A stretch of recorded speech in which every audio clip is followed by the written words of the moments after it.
Hello and welcome to another edition to the Playbook for Performance podcast. I'm your host, Shauna Corden.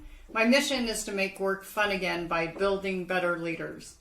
We're in the last stretches of the book. We're doing our final edits. We've got our cover design. We think we're going to be done by year end. And we're really talking about polarization and how to prevent it and how to overcome it if you've already got into it. Now today, specifically, we're going to talk about, okay, you had the conversation, you had the polarizing conversation, and you're separated, so now what? What are you going to do about it? Well, let's analyze. It might be a good thing, could be a bad thing. Let's find out. So, it went south. Last week we talked about the example of being in the midst of the conversation, trying to understand the other party, and we used the example of gun control and opinions about guns. So let's continue with that example.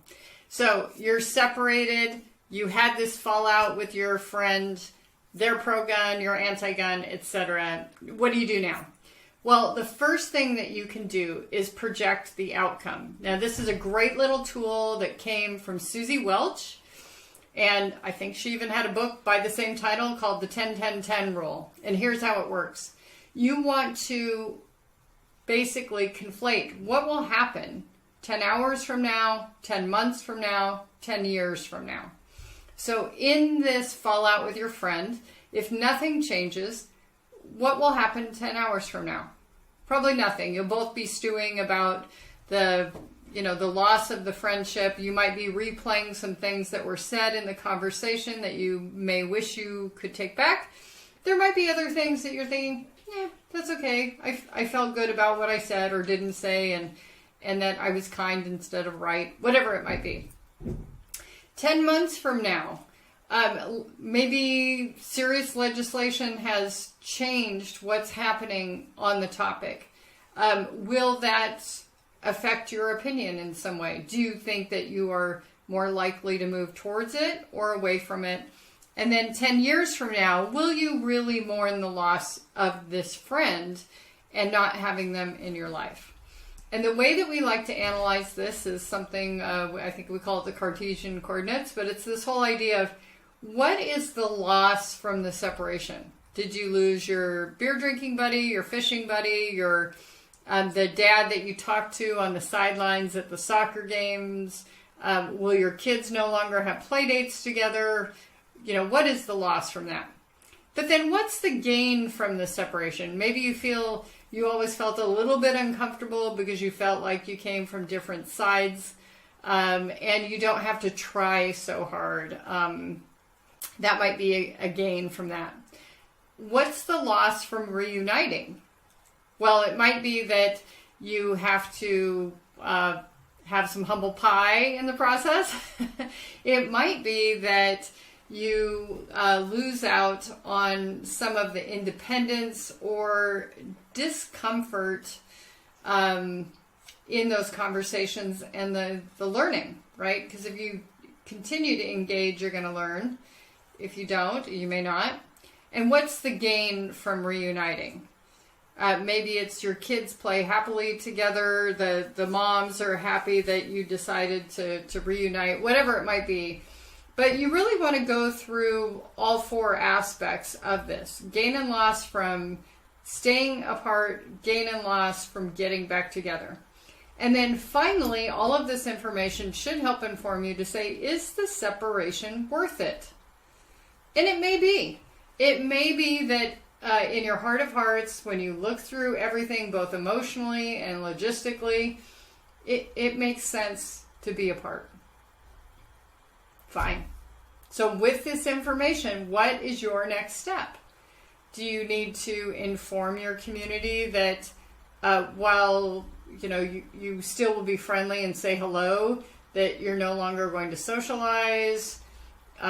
Is it that you're going to be actively campaigning and writing letters to your legislators? What is your next step?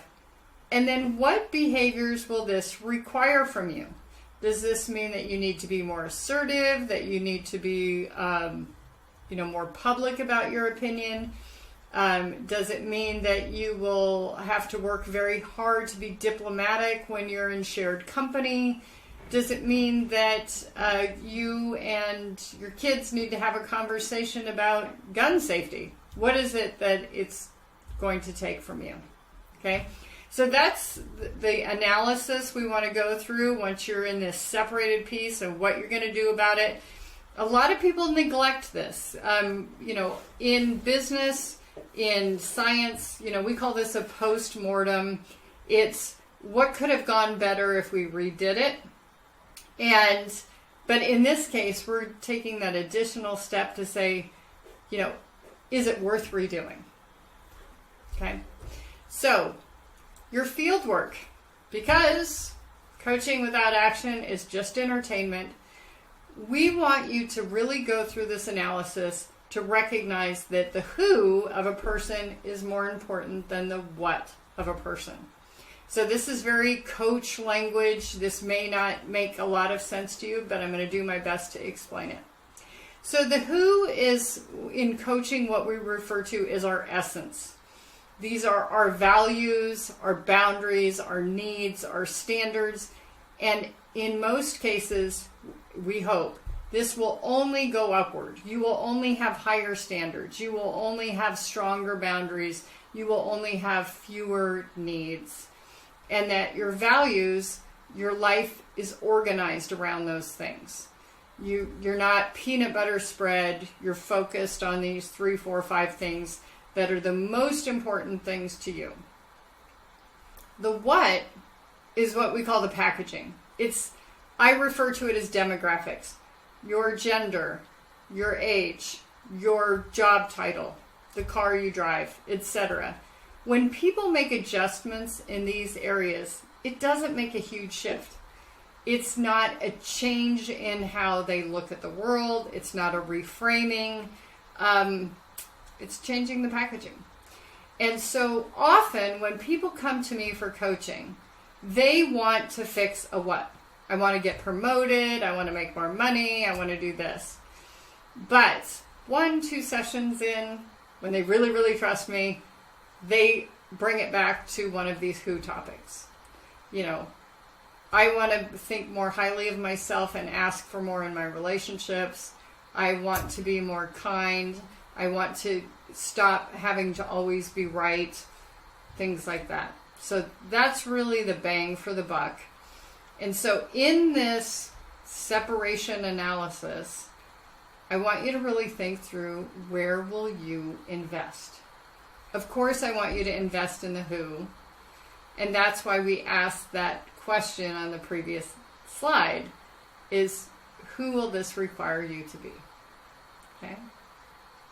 So that's the field work for this week. It's not the easiest field work. It may take a couple of adjustments. But do think about this person you've separated from, who their essence is versus the what. And do you really value that who? Is the who more important? And will you invest? Will you decide to reunite, or will you stay separated? Until next week, take good care.